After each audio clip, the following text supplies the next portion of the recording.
అన్న 14 లక్షల కోట్లు అప్పు అని చెప్పినప్పుడు ఎలక్షన్ ముందు ఇన్ని పథకాలు ఇస్తామని చెప్పినాడు.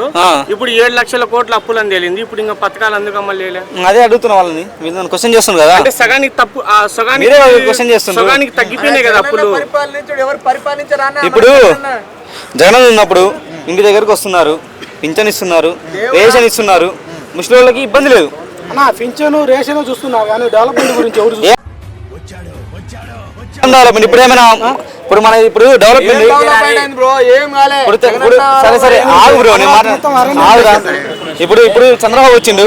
ఇప్పుడు మన ఏపీ ఏమైనా ముంబై అయిందా? ఏపీ ఏమైనా బెంగళూరు అయిందా? ఏపీ ఏమైనా అమెరికా అయిందా? కాలేదు కదా. ఇప్పుడు డెవలప్మెంట్ ఏమైనా ఉందా? లేదు. ఇప్పుడు ఏపీ వాళ్ళు వీడికి వచ్చి మాట్లాడుతున్నారు కదా, వీడికి వచ్చి జాబ్ చేసుకున్నారు, నాన్ ఐటీ ఐటీ ఏదో ఒకటి సెక్యూరిటీ ఎవరో ఒకరు. హైదరాబాదు ఏపీ వాళ్ళు లేకపోతే లేదు. అంటే డెవలప్మెంట్ అంటే విజన్ 2047 పెట్టారు కదా. 2047 అప్పుడే పోటీ చేయొచ్చుగా, అప్పుడే పోటీ చేయొచ్చుగా. ఎవరు చంద్రబాబు మనవరా? చంద్రబాబు కొడుకు చేసేది విజన్ 47 ఎప్పుడు?